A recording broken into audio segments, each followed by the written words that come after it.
오늘 우리에게 주신 하나님의 말씀은 사무엘상 17장 24절에서 30절까지의 말씀입니다. 다 같이 화면을 보시면서 함께 읽겠습니다. 이스라엘 사람들은 그를 보고 무서워하며 모두 그 사람 앞에서 달아났다. 저기 올라온 저 자를 좀 보게. 군인들이 서로 말하였다. 또 올라와서 이스라엘을 모욕하고 있어. 임금님은 누구든지 저 자를 죽이면 많은 상을 내리실 뿐 아니라 임금의 사위로 삼으시고 그의 집안에는 모든 세금을 면제해 주시겠다고 하셨네. 다윗이 곁에 서 있는 사람에게 물었다.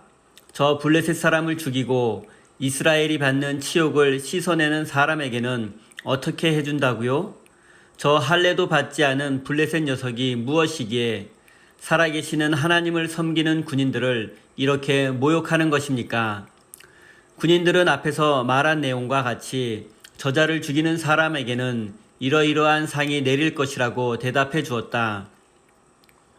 다윗이 군인들과 이렇게 이야기하는 것을 맏형 엘리압이 듣고 다윗에게 화를 내며 꾸짖었다. 너는 어쩌자고 여기까지 내려왔느냐? 들판에 있는 몇 마리도 안 되는 양은 누구에게 떠맡겨 놓았느냐? 이 건방지고 고집센 녀석아, 내가 전쟁 구경을 하려고 내려온 것을 누가 모를 줄 아느냐? 다윗이 대들었다. 내가 무엇을 잘못하였다는 것입니까? 물어보지도 못합니까? 그런 다음에 다윗은 몸을 돌려 형 옆에서 떠나 다른 사람 앞으로 가서 똑같은 말로 또 물어보았다. 거기에서도 사람들이 똑같은 말을 하였다. 아멘. 하나님께서 이 말씀을 통하여 우리에게 은혜 주시기를 원합니다. 하나님의 크신 사랑과 은총이 여러분의 삶에 함께 하시기를 빕니다. 오늘은 다윗의 욕심과 거룩한 분노라는 제목으로 함께 하나님의 말씀을 나누겠습니다. 오늘은 다윗과 골리앗의 싸움이 있기 전에 다윗의 상황을 한번 살펴보겠습니다.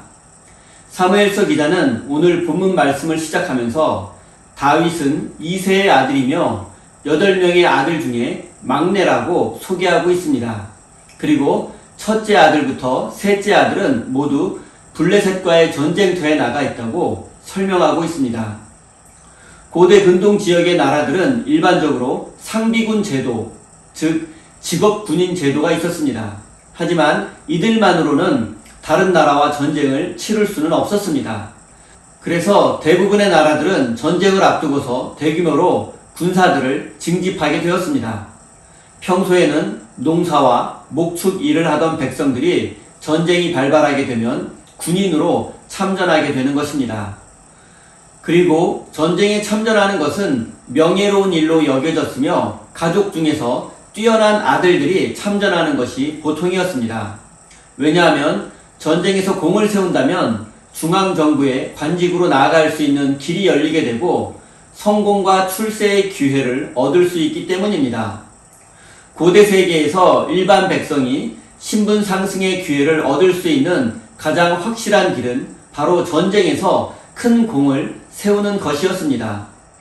이런 배경 속에서 다윗의 아버지 이새는 그의 큰아들 엘리압과 둘째 아들 아비나답 그리고 셋째 삼마를 전쟁터에 보내게 되었고 내심 그들이 큰 공을 세워 가문을 일으켜 세우기를 기대했을 것입니다. 하지만 다윗은 가문에서 전혀 총망받는 아들이 아니었습니다. 그것은 그가 단순히 나이가 어려서뿐만은 아니었습니다. 이때 다윗의 나이는 대략 10대 후반이었습니다. 다윗은 10대 초중반의 어린아이가 아니었습니다. 그리고 그가 그때까지 양떼를 돌보고 있었다는 것은 그가 집안에서 주목받는 아들이 아니었음을 보여주는 것이기도 합니다. 당시 양떼를 돌보는 것은 주로 소년이나 여자들이 하는 일이었기 때문입니다. 그래서 다윗의 아버지 이새는 다윗에게 전쟁터에 나가 있는 형들에게 음식을 전해주고 오라고 심부름을 시켰던 것입니다. 당시 이스라엘은 왕정 제도가 시작된 지 얼마 되지 않았기 때문에 국가 행정 시스템이 제대로 갖추어져 있지 않았습니다. 그리고 당시 이스라엘 군대에는 국가가 군사들에게 체계적인 배급을 해줄 수 있는 상황도 아니었습니다. 그래서 병사들은 자신들의 식사를 알아서 해결해야만 했습니다. 그래서 이새는 다윗에게 전쟁터에 나가 있는 형들에게 음식을 전해주고 그들의 안부를 확인해 오라고 심부름을 보낸 것입니다. 다윗은 아버지의 명령대로 형들에게 전투 식량을 전해주기 위해서 이스라엘 진영에 도착하게 되었습니다. 그리고 그때 이스라엘 군대는 블레셋 군대와 대치 중이었습니다. 이 사실을 알게 된 다윗은 형들을 만나기 위해서 그곳으로 가게 되었습니다. 다윗은 형들을 만나게 되었고 아버지가 준비한 음식을 전해주었습니다. 그리고 이제는 형들이 무사히 잘 있다는 징표만 얻어서 집으로 돌아가면 그의 심부름은 끝이 납니다. 그런데 다윗은 그곳에서 블레셋의 골리앗 장군이 하나님과 이스라엘 군대를 모욕하는 소리를 듣게 되었습니다. 거인 장군 골리앗은 아침 저녁으로 이스라엘을 비웃고 조롱하며 하나님을 모욕하고 있습니다. 그리고 자신과 1대1로 싸울 자가 있으면 나오라고 큰 소리 치고 있습니다. 두려움에 빠진 군사들은 아무도 골리앗 앞으로 나가지 못하고 있는 상황입니다. 그리고 다윗은 이 모든 상황을 직접 보고 듣게 되었습니다. 또한 다윗이 그날 들은 것은 그것뿐만이 아니었습니다. 그는 골리앗과 싸워 이긴 자에게는 사울왕이 엄청난 보상을 할 것이라는 이야기도 듣게 되었습니다. 첫째, 골리앗을 죽인 사람에게는 많은 재물을 준다는 약속입니다. 둘째는 왕의 딸과 결혼하게 되어 왕의 사위가 되는 것입니다. 이것은 단번에 인생 역전을 이루고 권력의 핵심이 될 수 있는 절호의 기회입니다. 셋째는 아버지 집안의 모든 세금을 면제해 주는 것입니다. 고대 이스라엘 사회의 가장 기본적인 단위는 개인이 아니라 가족이었기 때문에 세금도 개인별로 내는 것이 아니라 가족 단위로 냈습니다.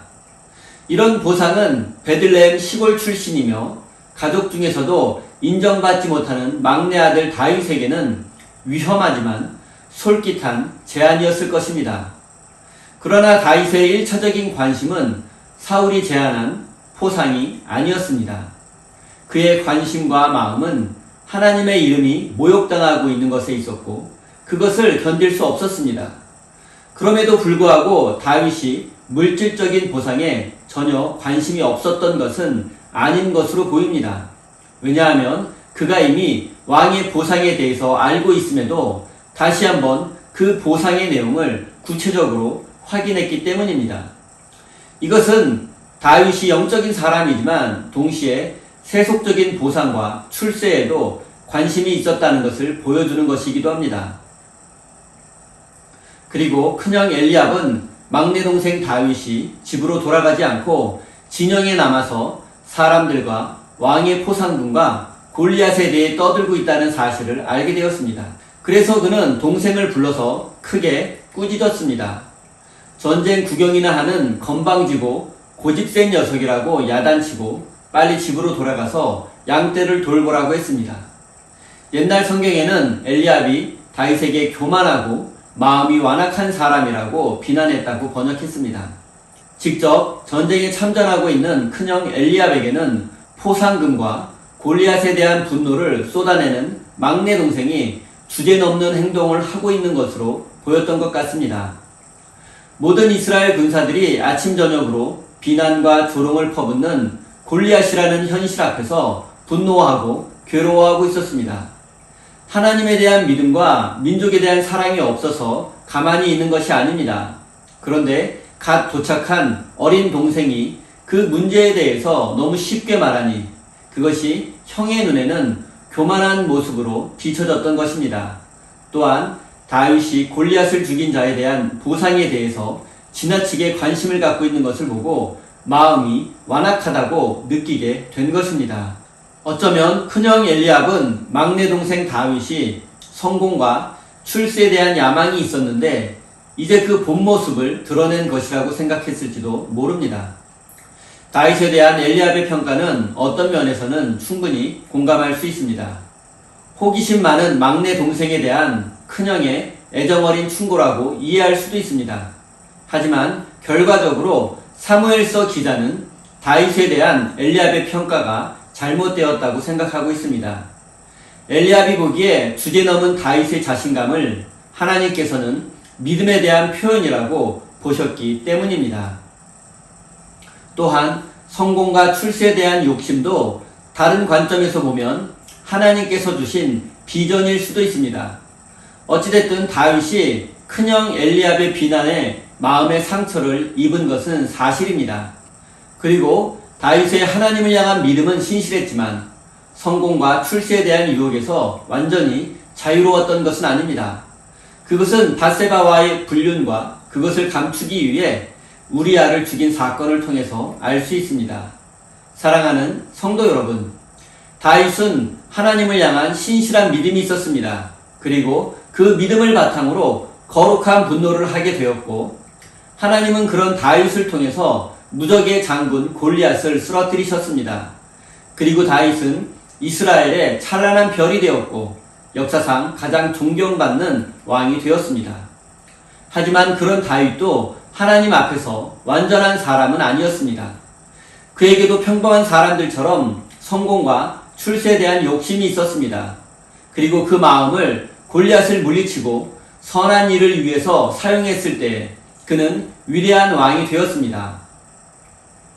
그러나 왕이 된 후 그 마음을 다스리지 못하고 자신의 이기적인 만족을 위해서 사용했을 때 그의 인생은 나락으로 떨어지고 말았습니다. 사랑하는 우리 세임교회 성도 여러분, 자본주의 세상을 살아가는 우리 모두에게도 다윗과 같이 세속적인 성공과 출세에 대한 욕심이 있습니다. 이런 욕심이 전혀 없는 사람은 없습니다. 중요한 것은 그 마음을 하나님의 영광을 위해서 사용하는 것이고, 또한 그 욕심에 우리의 영혼이 사로잡히지 않도록 영적으로 깨어있는 것입니다. 하나님의 영광을 위해서 최선을 다해 싸우는 믿음의 용사가 되십시오. 그리고 여러분의 영혼이 좌로도 우로도 흔들리지 않도록 항상 하나님만 의지하며 살아가는 복된 인생이 되시기를 예수님의 이름으로 축원드립니다. 우리 다 함께 주신 말씀 가슴에 새기며 기도의 자리로 나아가겠습니다.